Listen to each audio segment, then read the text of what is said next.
اللہ نے قرآن میں فرمایا وَجَعَلْنَا مِن بَيْنِ أَيْدِيهِمْ وَذُرِّيَّتِهِمْ، ایک لمبی آیت ہے جس میں اللہ نے تفصیل کے ساتھ بیان فرمایا،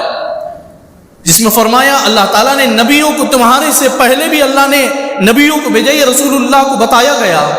اور پوری امت کو بتایا گیا، اے نبی جی آپ سے پہلے بھی ہم نے نبیوں کو بھیجا، اور نبیوں میں اولادوں بھی دی، بیویوں بھی دیا، بیویوں کو بھی دیا اور ہم نے اولادوں بھی دی، یہ دونوں چیزیں باقی رہی۔ اور رسول اللہ صلی اللہ علیہ وسلم کی ایک حدیث ہے جس میں رسول اللہ صلی اللہ علیہ وسلم نے فرمایا وہ آدمی کی موت سب سے بدتر موت ہے، وہ آدمی کا جنازہ سب سے بدتر جنازہ ہے جو بے نکاح ہو کر مرے،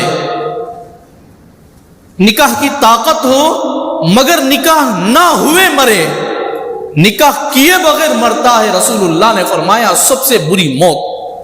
اور سب سے برا آدمی وہ ہے جو بے نکاح ہو کر مرتا ہے۔ حضرت معاذ بن جبل رضی اللہ عنہ اللہ کے نبی علیہ السلام کے بڑے عاشق تھے، بڑے متقی اور پرہیزگار تھے۔ اللہ کے نبی صلی اللہ علیہ وسلم جب کبھی رائے پوچھنا ہوتا تو ہر مجلس میں حضرت معاذ بن جبل کو بٹھاتے اور ان کی رائے سب سے زیادہ پسند فرماتے۔ جب اللہ کے نبی صلی اللہ علیہ وسلم نے یمن کا حاکم بنا کر بھیجا، یمن میں بڑا حاکم بنا کر حضرت معاذ بن جبل کو بھیجا،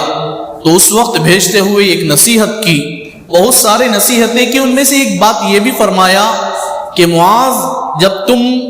یمن سے مدینے کو آؤ گے نا اس وقت میں نہیں رہوں گا،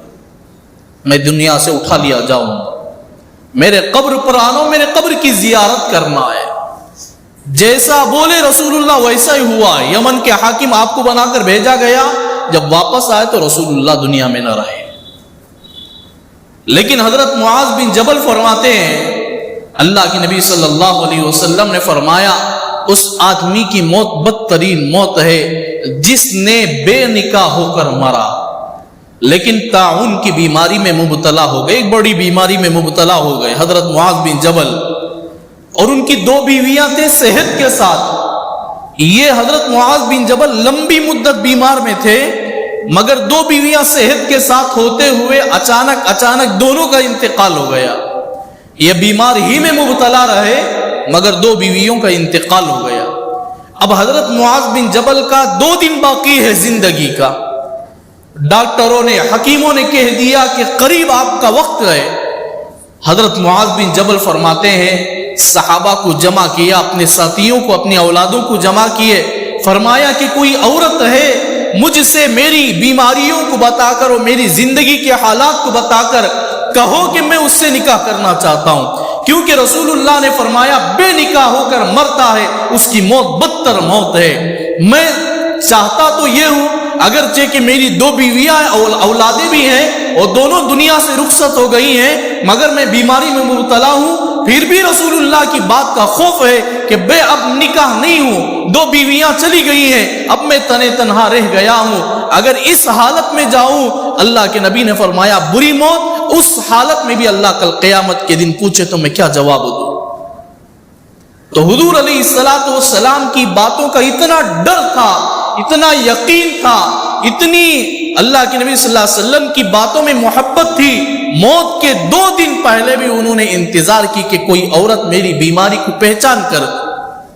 کوئی میری کمزوریوں کو پہچان کر، میرا آخری وقت کو پہچان کر کوئی ہے کہ میرے نکاح کے اندر داخل ہو۔ اگرچہ کہ نکاح کے لیے کوئی تیار نہیں ہوئے، نکاح نہیں ہوا، ایسے ہی آپ کا انتقال ہو گیا، 2 بیویوں کا انتقال کے بعد ان کا انتقال ہوا، مگر انہوں نے انتظار کی اگر ایسی حالت میں بھی میرا نکاح ہو تو میں اس حالت میں جاؤں کہ میری بیوی دنیا میں رہے۔ اللہ مجھے اور آپ کو رسول اکرم صلی اللہ علیہ وسلم کی ہر سنت کو سمجھ کر عمل کی توفیق عطا فرمائے۔ وما توفیقی الا باللہ۔